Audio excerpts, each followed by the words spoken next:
The following is a Papi Chulo Radio original program. The views and opinions expressed in the commentaries and/or interviews in the following program are solely those of the individuals and are not views of Papi Chulo Radio, its parent, affiliate, or subsidiary companies.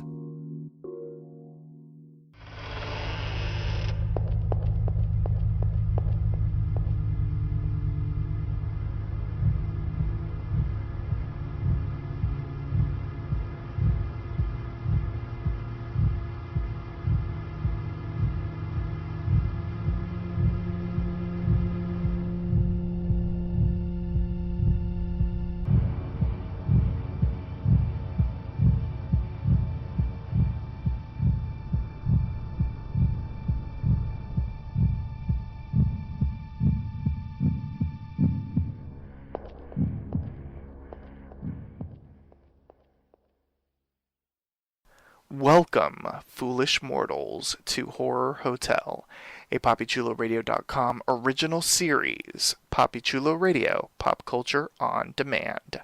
I am your host and hotel owner, Jeffrey Aruz. We're so glad you could check in. We've been dying to have you. Here on Horror Hotel, we are going to explore some of Hollywood's scariest, most frightening, and creepiest films.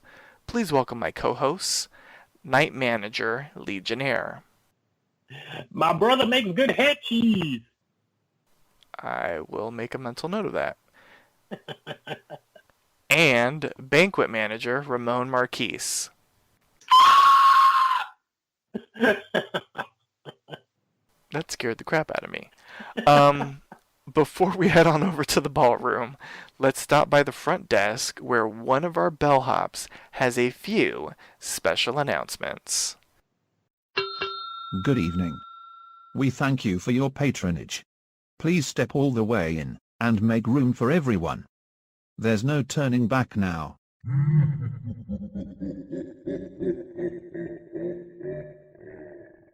I didn't mean to frighten you prematurely. The real chills come later. Like us on Facebook, facebook.com/PCR Horror Hotel. Follow Papi Chulo Radio on social media. We are on Facebook, Instagram, Tumblr, Twitter, and YouTube, at Papi Chulo Radio. For more information on Horror Hotel, visit papichuloradio.com/Horror Hotel. Do you have any questions, suggestions, comments, or concerns? Email us via contact@papichuloradio.com. Help support Papi Chulo Radio financially by visiting gofundme.com/papichuloradio. Are you interested in joining the Papi Chulo Radio team as an on-air personality or blog contributor? Email talent@papichuloradio.com.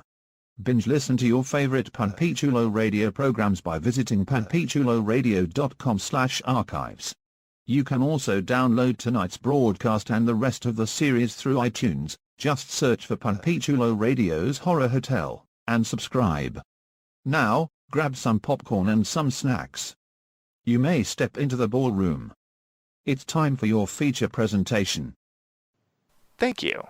It's time to fire up the film projector in our ballroom so that we can discuss 1974's The Texas Chainsaw Massacre.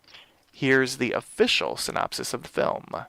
Two siblings visit their grandfather's grave in Texas along with three of their friends and are attacked by a family of cannibalistic psychopaths. Short, succinct, straight to the point. So you all know my first question. Have you ever seen the original, The Texas Chainsaw Massacre? Let's start off with Legionnaire. No, I have never seen this movie before. Ooh, like a virgin. Yeah. Ramon, what about you? It was interesting because I have seen this one before, but I had seen all the other ones that were made. I didn't even know this one was the original. I thought the one that had Jessica Biel in it, I thought that was the original. And then I saw the two that came after. And then I just found like a few years ago, there's one that came out 19, whatever this year was. And so I just recently saw this within the last 5 years. But yeah, I've seen it before. You thought the Jessica Biel version was the original? Because I had never heard of it before. That was the Oh, first time I okay. ever heard of it. That's interesting. Okay. I had never seen this movie before. I do believe I have seen the Jessica Biel version, but I did know that there was an original. I knew that there was a, I knew that it was a remake. And there's also a Trey Songz version, right? It is. That's the most recent one. Okay, I've seen bits and pieces of that one as well. A Trey Songz version? Yeah. Yeah, It's I something. like it. It's not the best of the three, but I enjoyed it. I will say I wasn't bored, but for what his character was, yeah, it was fine for what his character was. He was a hoe. I mean, he was a hoe, but yeah, it wasn't bad. I'll say that his acting wasn't bad, but yeah, he was in one. Yeah. Hmm. All Yeah, right. that's So, wait, go ahead, Legionnaire. No, I was going to say, that's interesting. That I did not know that. Yes, Mhm. Legionnaire is a big Trey Songz fan, so now he will go and find this movie. Yeah, I think you will like it. I don't think you'd be disappointed. I will check it out. Yes, he has the song LOL Smiley Face on loop. Oh god. Okay, so this movie starts off, with this whole Star Wars style text scrolling on the damn screen. Basically, making it seem as if, this like really happened. And in reading, like about the movie, like they were trying to sell this like if it was like based on a true story and all this kind of stuff. Right. It wasn't. Like it sort of, I guess the Leatherface character was inspired by the real life murderer Ed Gein. I never really know how to pronounce his last name. But like this murderer, like several sort of like popular horror like killers have sort of been inspired by him because he weird as fuck. Yeah. To keep it, light, I guess. But did you find like the scroll like it was necessary for the film? Do you feel like it added to like sort of a mystique to the movie, to make it seem like, this maybe was real? Like, I don't know. What did you all think? I guess for me, I was more neutral. I don't feel it hurt the movie. I don't necessarily think it enhanced the movie. Once again, I had saw all the other ones before I saw this one, so I already knew what the writing was going to talk about because it was very similar to the Jessica Biel version. So for me, I was just neutral. Yeah, I definitely, I understood what that was trying to add to the movie. So, I had an appreciation for it. I didn't think I think it added a little something. Okay. Yeah, I'm probably on the neutral side. Like, it didn't really, for me, it was fine with it or fine without it, to be quite honest. Mm-hmm. But it was kind of neat. Like, I like movies where they try to sell it like it's real. Because they did that with, like, the Blair Witch Project. They sort of tried to do that with Paranormal Activity. Casting these unknown people, and sometimes, at least in the more recent movies, like they actually use their real first name as their quote-unquote character name to like make it seem kind of realish. So I think it's neat, and to see sort of like, I don't know if this was the first time ever in film history where they try to make it seem like it's a real type thing, but was kind of unique to see them try to go that route. We are pretty much immediately introduced to all of the main characters, like at the start of the movie. At least the we'll call them the heroes of the film. There's Sally, there's Franklin, there's Jerry, there's Kirk, and there's Pam, and a dead armadillo. Um, and then Franklin does his best job imitating the dead armadillo. What did you all think of our group of heroes? Were they immediately likable?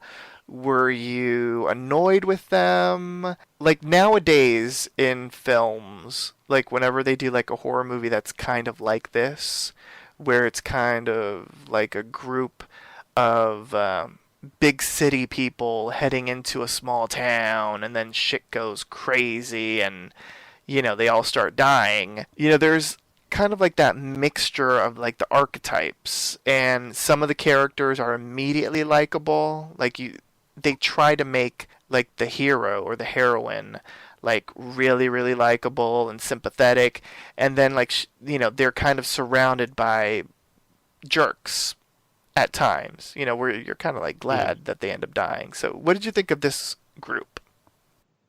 I liked the group. I wouldn't say there was anyone that I disliked.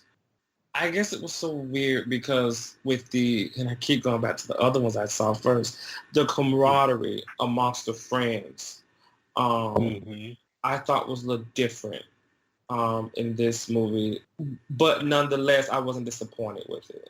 Yeah, I mean, they seemed to me that they were genuinely friends, and nobody was particularly problematic or unlikable for me. Right. So yeah, they all seemed like just a typical bunch of kids that were off on an adventure that shit just turned really bad. Because with all the other ones, you had that jerk, you had that asshole, you had the one where you're like, oh my god, do we have to put up with them this whole trip? Versus this one, like you said, it seemed like a genuine friendship with everyone. Right. You don't have that character that you just waiting to die. Right, like throw this bitch out the car now. Right. Yeah, I agree with you all. I wonder when that changed. Because, I mean, it's interesting to see that this group, you kind of did end up sort of like starting to root for them. And at some point in the horror genre, maybe because, they wanted to make it easier to start rooting for the people to die, they did that change where like some of the group ended up becoming really unlikable. Like, because I would say that in like the most recent versions, like there are the people where you're like, oh, I can't wait till that bitch dies. And I don't think that change is necessarily bad. I think it does add kind of like an entertainment factor to the movie. But yeah, I have noticed that a lot of the movies, when I think of when I was little growing up, a lot of movies that I saw and loved, the more modern ones, you definitely had that change. Yeah. So the point of the story is that this group of friends, they are visiting the grave of Sally and Franklin's grandfather. Apparently there have been reports of vandalism and grave robbing, so they want to check in to make sure everything's okay. And then they decide to visit their family's property. And on the way to the property, there's a hitchhiker, and the hitchhiker's name is Nubbins Sawyer. When do you realize something's off with this man? First of all, let me tell you something. I am a person of a particular race. Baby, we're not finna pick up no hitchhiker. That's number one. Number two, he don't look remotely normal. So as soon as we are driving by, that's when I'm gonna notice he crazy. We're not finna let him in. We're not finna stop this vehicle and let him inside. As soon as I lay eyes on him, I'm know this bitch is crazy, and we need to stay far away. Right. I mean, as soon as somebody says he don't look right, then we got to keep rolling. Right. Absolutely. Because he had that red, I'm assuming blood is what, like, I would have noticed immediately on his face. Right. And what I will say I appreciate about him versus the other movies, this one was really batshit crazy. Like, the ones in the other movies, they wasn't as crazy. Even though the one with Jessica Biel, the person shot themselves in the head. But prior to that, they was not as crazy as this fool in this movie. And I like a little crazy. So I appreciated him. I think he added something good to the movie, but he was really crazy. Yeah, he was Yeah. Like, the look Franklin gave him when he was cutting himself Oh, was yeah. like the look I was giving the screen. Because I was like, huh? But my whole thing was, y'all see him cutting himself, and y'all just gonna sit your ass here and watch this? Well, they're still Right. driving, yes. I don't give a damn. Yeah, We finna stop no. They would have pulled right on over and said, "Ooh, yeah, you know what, boo? Yeah, you need to go handle your cut. I'll see you later." Absolutely. We finna stop this car and throw his ass out of here. We're not finna just sit here and watch you, and the next thing you know, you're gonna go cut the other boy. No. Mm-mm. Yeah, there was just so much off about that encounter with him. And weirdly enough, it took, like, the whole time they were with him, like, took much longer than I would have been able to tolerate. Because, like, he was with For them real. for, like, I don't know, it felt like at least 10 to 15 minutes.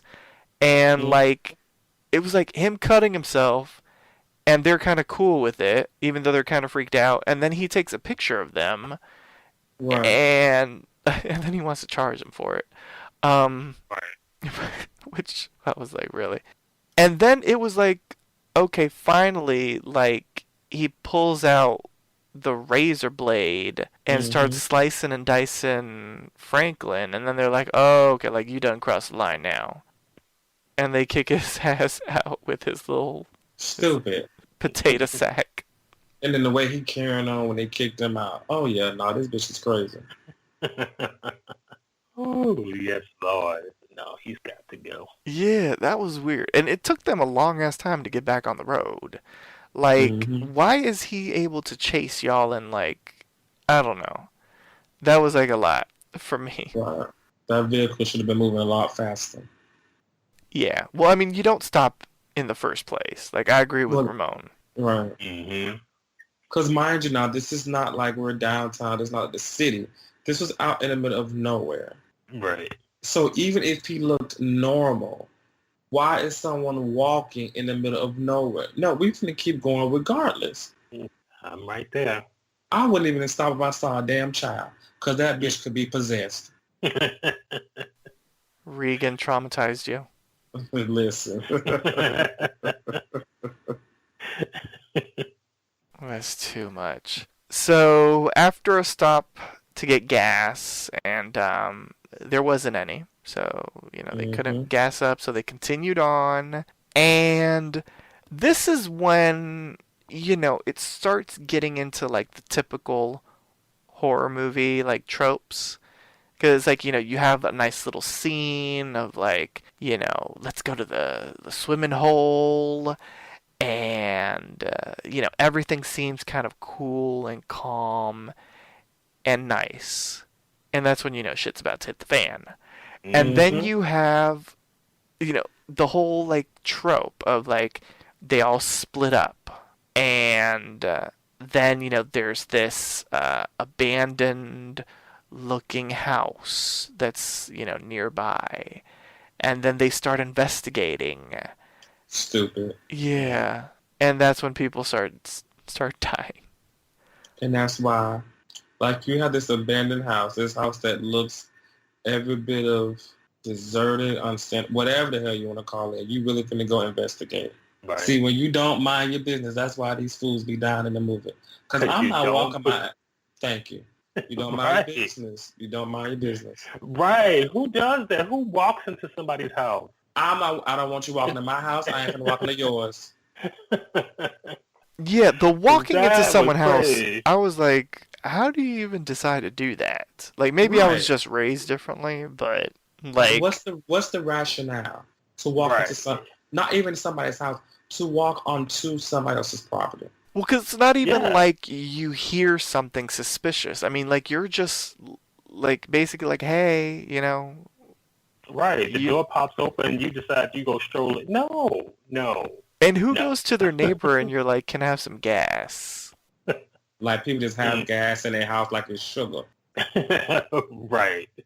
Yeah, Pam and Kirk got what they were looking for, to be quite honest. But you know what? Every time I watch any version of this movie, and this one particular scene, walking up to the house, seems to be in each one of them. It reminds me, and I'm gonna make it brief. It reminds me of one time. I think I might have just started college, and I decided to go back to North Florida to visit my siblings and my mom for the holidays. And I let my ignorant sister talk me into, I forgot what this game is called, but she claimed it was a scary, like a haunted house in their neighborhood. I'm like, girl, this is the black side of town.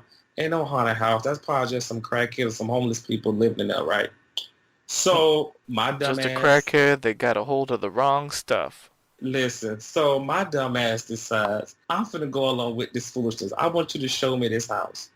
Now, I must have really been an extra move because it's dark, but it's like a good 6, 7 of us. So we go up to the house. It's pitch black dark. We walk inside the fence. Now, I ain't nobody fool. I made sure I was the last one in line because if some shit happened, I'm going to be the first one to run. Or you'll be the first one caught. Listen, so we walk into the gate. And I'm just like, why the fuck am I over here? Why am I doing this? This is social against all my morals. When I tell you, they tell me, so, oh, we saw a light flicker inside. I said, okay, see, I'm not going to play with y'all. Baby, when I felt like I saw somebody looking at me through the window, I took off running and left all their asses right there. Y'all let me know how this turned out. I'm going to leave all y'all asses right there. Y'all want to walk around to the back? Y'all want to keep going? Go ahead. I'm leaving y'all asses. So, yeah, every time I watch this movie, it reminds me of that. That's too funny. How did it turn out? Did they all survive? I mean, yeah, they survived, but they dumb asses stayed there thinking they saw somebody inside. So you got one throwing rocks, one want to go around to the back. Then they heard like the sound of a shotgun. So then they just all scattered like roaches. So when they run back into my mama's house, barely breathing because they done ran for their life, and I'm just sitting there on the couch, drinking me a drink, calm as hell, because I knew better than to stay my ass over there. And my mom was just laughing. She just laughing, thinking it's funny as hell. That's funny. I liked this scene, not because of their stupidity, but because we really get like an instant download of like the Leatherface family mythos. Because you got like the human furniture, you got this creepy ass house, and I mean you instantly get Leatherface. Like you got the mask, the butcher's outfit. I mean it's like everything all in one.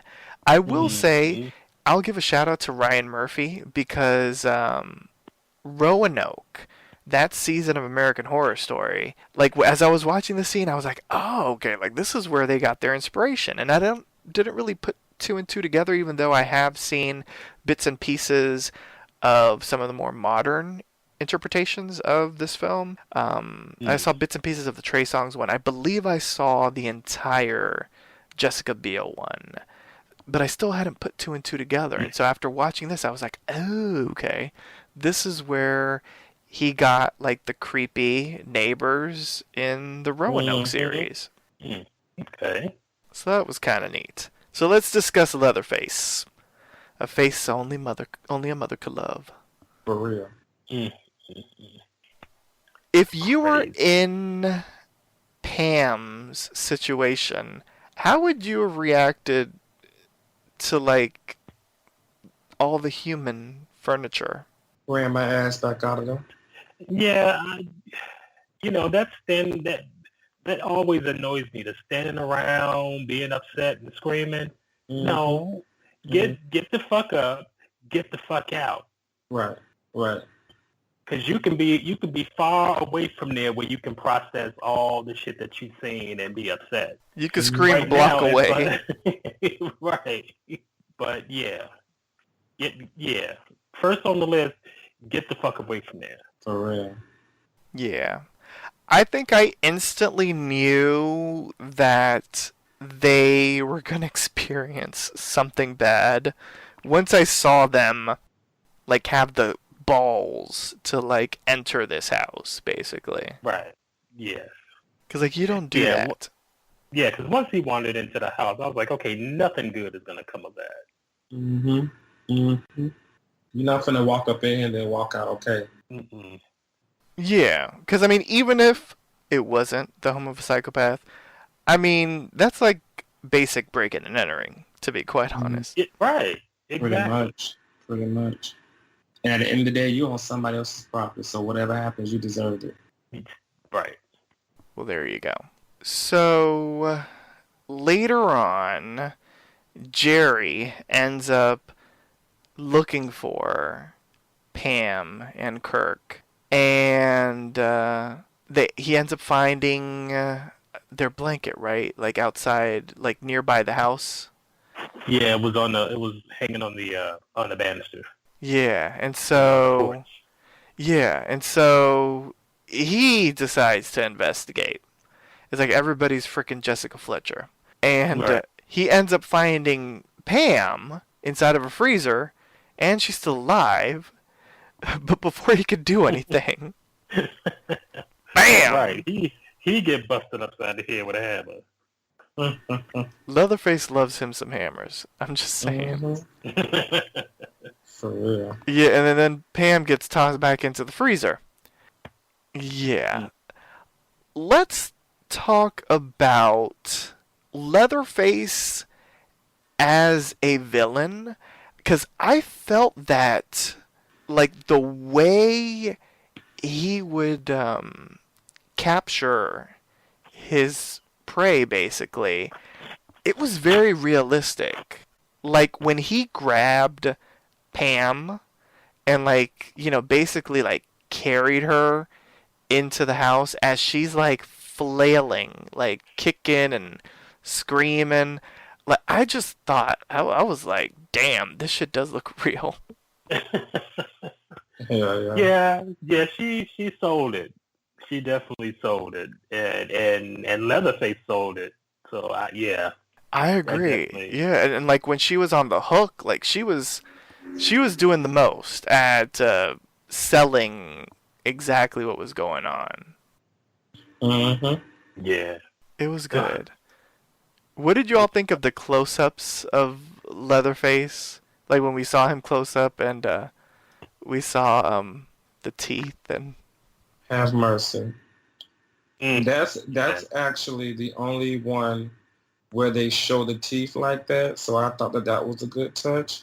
But I was like, oh my God, this is horrible. In a good way, though. Mm-hmm. Yeah. Like, gross. Yeah. So, of course, because it's kind of like the trope of these kinds of movies, like people start disappearing, and then you're like, oh, you know what, we need to find our friends. Like, and that's how, like, all of them got, basically. And so, well, now it's nighttime. Like, at least, say what you want to say about Jerry. But he went out when it was still, like, there was some light out there. And now we've got Sally and Franklin. And Franklin's in a freaking wheelchair. Like, she's rolling him in the forest. Rolling him through the forest. I was like, wow. Looking for the rest of her friends. And then, bam! Leatherface pops out from out of the darkness and kills Franklin with a frickin' chainsaw. Poor Franklin.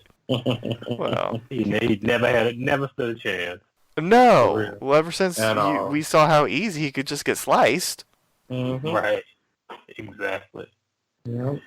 Yeah. But, like, what can you really do? Like, I'll give Sally props, even though she spent, like, half an hour there screaming. Like, at least she ran. She screamed for a very long time. That was a running, screaming bitch. Right. That really was. You ain't never lied. I said, "You better run, bitch, run!" And she was hollering and screaming. She was like, "Oh shit, somebody's gonna hit this shit." So I did. I enjoyed. I mean, and she was like for real running. Yeah. Mm-hmm. But she runs into the house, which I guess, you know what? I will give her the benefit of the doubt because she does not know that this is the Right. house where everybody else has died. Right. But it's like, well, you know what? I'll give her the benefit of the doubt too, because you're like running scared, so you're not really looking at the surroundings. So she runs to like the highest point in the house, Mm-hmm. and she runs into definitely something she doesn't want to run into. It's like it's basically Norman Bates's mother and father, in a sense. Mm-hmm. Right. Mama and Papa Face. Yeah, that's true. And so now she's got to get out of the damn house. And she does by jumping out the window.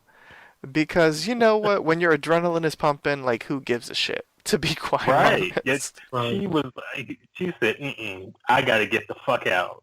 And that's the way out. So we're going to figure this shit out. But if the window is the way out, then the window is where we're going. Mm-hmm. Yes. And then she runs for, like, good grief. Like, it took them a long ass time in the car to go from the gas station to the damn house.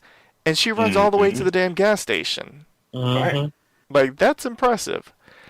But then, like, and it's like this trope that we've seen now and up to this day in movies, where you think this character is safe, and they found rescue, they found a refuge, they have escaped the killer, but then it's the whole, the call is coming from inside the house. Mm-hmm. It turns out the guy at the gas station is in cahoots. Mm. Yeah. And then the other big twist, which I don't really think, I mean, it should make sense by now, especially how demented he was, but like the hitchhiker is Leatherface's brother. Right. Correct. So Sally gets returned to the house, and of course the hitchhiker recognizes her, which it doesn't make for a calm situation. Mm-hmm. No. And so Sally is like tied up. Leatherface does his best Mrs. Doubtfire impression. Right. Mm-hmm.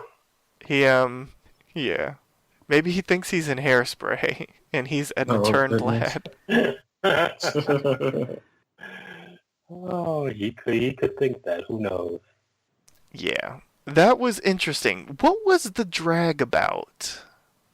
I didn't I'm get not it, sure. but- I'm not sure about that. Yeah. That was unique There was though. so much, but there was so much crazy going on. I wasn't even trying to get it. Yeah, I mean it was the 70s, so I guess Yeah. it was just to ramp up the crazy. He's all of a sudden he's in a dress. Mm-hmm. And so the brother ends up bringing down Papa Bates, and it turns out Papa Bates is their grandfather, and he's still alive, even though he looks hella dead. Like real dead. Yeah, right. And so they end up slicing Sally's finger so that where she can bleed, and Grandpa starts sucking on her finger, and like, and it wasn't even in like it was in a very sexual kind of way. No. No, I'm saying because it was like she was fingering his little mouth. It was. I found that very disturbing. Yeah. It was hella disturbing. Yeah. Yeah, but he was sucking her like he was drinking some like good ass Kool-Aid. I'm just saying. And so the culmination of the film, the climax, is for some reason, because they're batshit crazy, they decide that Grandpa will kill Sally. Right. Mm-hmm. I don't know how, but because he doesn't even look like he can stand up by himself. Right. just exactly. So Grandpa's gonna kill her, and their weapon of choice, as we've learned, is the hammer. And so they give Grandpa the hammer, but like Grandpa can barely breathe, so Right. Right. Right. he can't do it. And at some points, I'm like, is he still alive? Yeah, I don't like that whole scene, and maybe it's because they're crazy. It just felt like hella long. I was like, what am I watching? Because it was like they give him the hammer, and like, they try to help him with the hammer, and there's at one point where the hammer does make contact with their head, and that looked gross as fuck. But it's just like the scene goes on, and they're all going nuts, and at some point she's able to break free. And she does what she likes to do. She likes to jump through windows. Yeah. And Right. so she did that, and she manages to escape, which I'm still confused by. Well, I mean, the brother ends up like chasing her first, but like it took Leatherface like a year and a half to start running after her. Yeah, that was crazy. Yeah, and so they chase her, and they're running through the woods, and they finally make it to the street, and a semi truck like takes out the brother, which is fantastic. But Leatherface is still chasing, and all Leatherface could do, I should say, the truck driver ends up saving. But Leatherface like ends up catching up, and he ends up slicing the door. Like, I didn't really understand that. But the driver and Sally end up getting out the car, and Leatherface is chasing them. But then the driver ends up throwing, what was that again? He ends up throwing something at Leatherface to like knock him. I don't remember. It's like a tool or something to like knock him in the head, which causes Leatherface to slice some of his leg with the chainsaw. Yeah, he Right. he lost grip of it or something, and then they cut into his leg. Yeah. And then the driver ends up like running away, and Sally flags down a pickup truck, and she gets into the back, and Leatherface is still chasing, because even though he's got a gimpy leg now, he's got a chainsaw. So Sally ends up finally escaping, drenched in blood, and the film ends with Leatherface. I don't know what he was doing. Like, it looked like he was ready to twerk with that damn chainsaw. And yeah, that's how it ended. So Sally escapes alive, doing her best Carrie impression. I don't know if she's gonna escape with her sanity though. Right, She exactly. damn sure gonna be traumatized. Yeah. So it's the end of the movie. Let's talk about the climax. We have Grandpa with that damn hammer. We've got Sally jumping through windows again. Sally getting saved. And I guess Leatherface is doing his jig out on the road after getting sliced himself. Ramon, what did you think of the end of the movie, especially since we have a survivor? I mean, for me, I like the ending. It was typical from all the other movies within this series that I had already seen. And I mean, for me, I like the fact that a horror movie ends and you have at least one person that survives. I don't like to see where, okay, we're in the movie and it's everybody dead. The credits is rolling. There's nobody left to tell the story. So for me, I was glad there was at least one person left. And I know with the ending, I kind of found it funny when he was chasing her and then he falls or whatever, and then the chainsaw comes back and cuts his leg. So, but I like the ending. Legionnaire, what about you? Yeah, I was glad that somebody was actually able to survive. So I definitely appreciated the ending as well.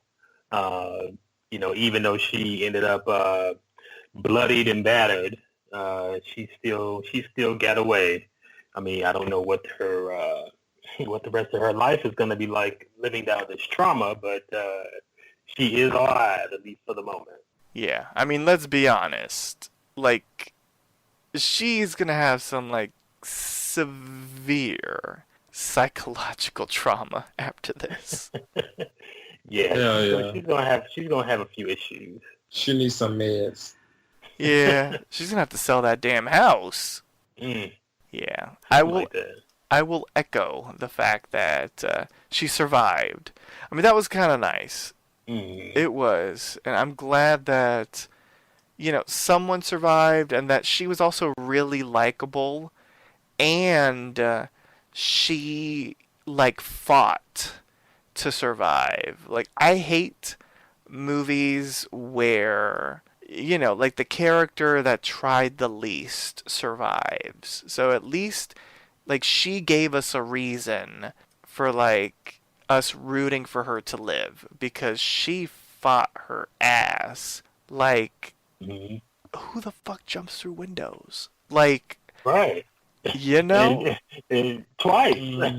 Yes. The first Right, one right. was from a second story. Like, at least the second one, was from like the first floor, but like still. Yep. Yeah, I mean, girlfriend was not afraid to go through the window.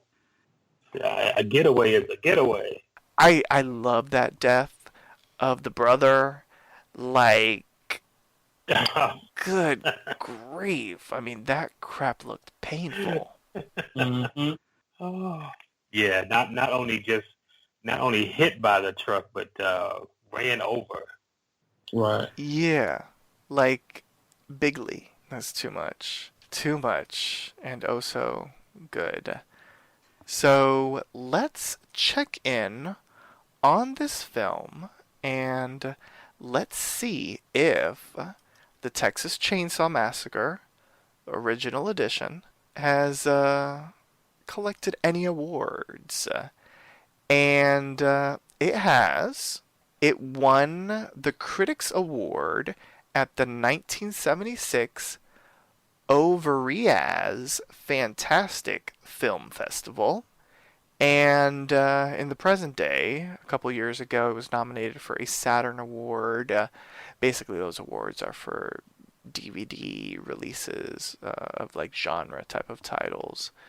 But major props to winning the Critics Award in 1976, especially since this film was incredibly controversial once it was released. And over on Rotten Tomatoes, this film is 88% certified fresh in their fresh meter. Okay. But our awards are the ones that really count. So let's hand out some awards here in the ballroom. And let's start off with the Scream Queen. And I'm tempted to give it to Ramon for his intro. But Oh, Lord.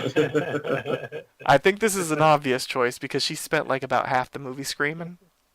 Right. Yes. Yes. Shout out to Just Sally. Yes. Who was the diva? Leatherface. Pretty much. Yeah. I can give it to Leatherface. The ingenue was the hitchhiker. Oh my God, for real. Yes. A feminist icon to Leatherface and drag. No. Okay. Fine. No feminist icon. No.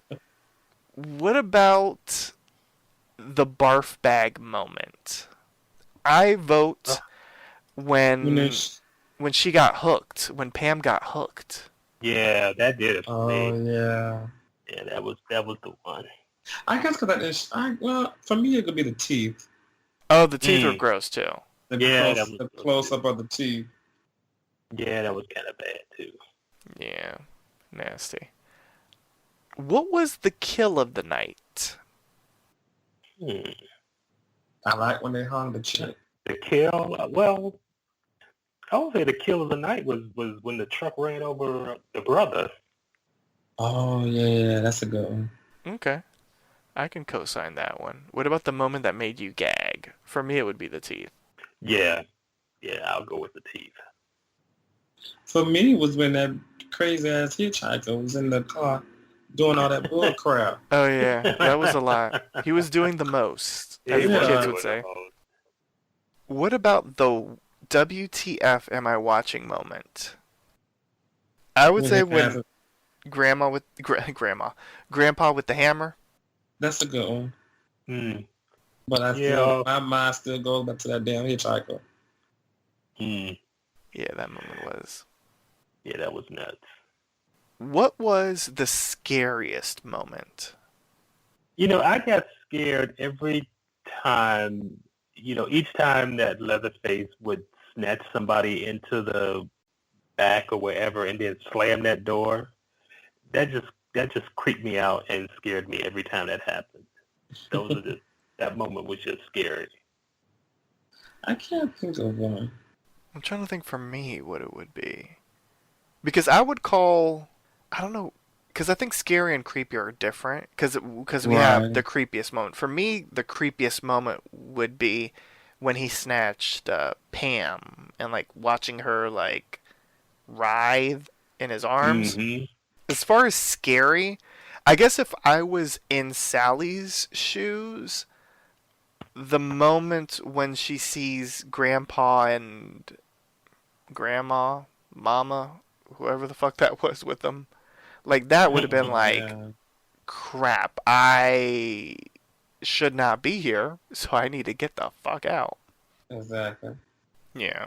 Now it's time to rank the film in our special horror hotel categories. We've got the Screamer for films that are filled with scares, the Gutbuster for films that are grotesque, the Eye Popper for films that are visually impressive, the Gravedigger for films that are lacking scares, and the Mind Blower for overall best in show. And let's start off with Ramon. For me, I'm gonna give it Eye Popper. When you think about the masks, the all that stuff on the hitchhiker, and just how everything came together just for me. I like Eye Popper, and especially for it to be that time. I feel like it was good. I'm a gory type of person, so I would have loved a little more gore, but nonetheless, I will call it Eye Popper. Sally was drenched in blood at the end. I need more. Oh, well. All right. Looking like Carrie ain't gonna do it for Ramon. I'm gonna go next, and I'm gonna give it a gut buster because a lot of it was gross for me. Like anything dealing with cannibals and like like incest types of families with the inbreeding and all that kind of stuff. Like it's gross as fuck to me, and like the furniture and all the human paraphernalia that they had, and then Grandpa and Lady in the chair. It was a lot for me in like the nasty department. So yeah, I'm gonna give it a gut buster because it was hella gross. Legionnaire, what about you? I would say Gutbuster and Eye Popping because it definitely. I mean, the visuals were definitely gross, but appropriate for the movie and for what they were trying to present. From the bone furniture to the sliding steel door to Leatherface's appearance and all of it. It all was gross and disgusting, and it worked. So now it is time to rate the film on a 1 to 10 hotel room key scale. The point system is allowed. And let's go in reverse order. So that means Legionnaire, you are first. This one for me, I'm going to give a 7. I thought it was good for its time, but it doesn't really hold up that well for me. So yeah, 7. I'm gonna give it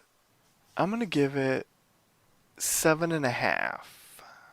And the reason I'm gonna give it a 7.5 is first off, I mean it's the original, and it's got a legacy that it created, and it was like I'd say one of the first. Maybe I'm wrong. Maybe I'm not. I would say it's probably one of the first like true slasher movies. Mm. I think. I'm trying to think if this trope was used before, where it's like a group of friends go somewhere and then they all get killed, except for the survivor. So if I am right, then this, if it isn't the first, then it's definitely one of the first that became really popular in the slasher genre. So I gotta give it props.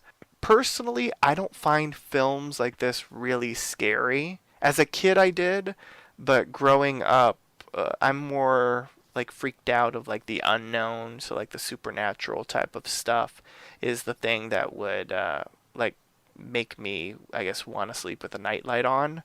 So for me, this isn't like the type of horror movie that I would watch to sort of freak myself out. This is the type of horror movie that I would watch to sort of have fun with. See who's going to survive and that kind of thing. So, for all of those reasons, and plus I got to give it to Sally. Like, the actress did a really great job. I think everybody did a very good job of, like, selling their character and, like, making us believe in their character and wanting to see them hopefully survive. If not, hoping that they were going to get saved or something, like Pam getting dragged. I mean, that was just awesome and very realistic to see. So for all those reasons, I'm going to give it a 7.5. Ramon, what about you? For me, I'm a big fan of all the Texas Chainsaw Massacre movies. I definitely think that the other ones were better. However, I do think this one paved the way, and it had a lot of elements that I definitely liked and appreciated. The acting, the cinematography, and some of the disgusting parts like that. So for those reasons, I'm gonna give it an 8.5. Awesome. I like it. Oh. Yeah. So on that note, please drag your bodies away from the ballroom and prepare to check out. Join us next time for a brand new installment of Horror Hotel. Once again, here's one of our bellhops with a few special announcements. Good evening. We thank you for your patronage. Like us on Facebook, facebook.com/PCR Horror Hotel. Follow Panpichulo Radio on social media. We are on Facebook, Instagram, Tumblr, Twitter, and YouTube, at Panpichulo Radio. For more information on Horror Hotel, visit panpichuloradio.com/Horror Hotel. Do you have any questions, suggestions, comments, or concerns? Email us via contact@panpichuloradio.com. Help support Panpichulo Radio financially by visiting gofundme.com/panpichuloradio. Are you interested in joining the Panpichulo Radio team as an on-air personality or blog contributor? Email talent@panpichuloradio.com. Binge listen to your favorite Panpichulo Radio programs by visiting panpichuloradio.com/archives. You can also download tonight's broadcast and the rest of the series through iTunes. Just search for Panpichulo Radio's Horror Hotel, and subscribe. We hope you've brought your death certificate. Make final arrangements now.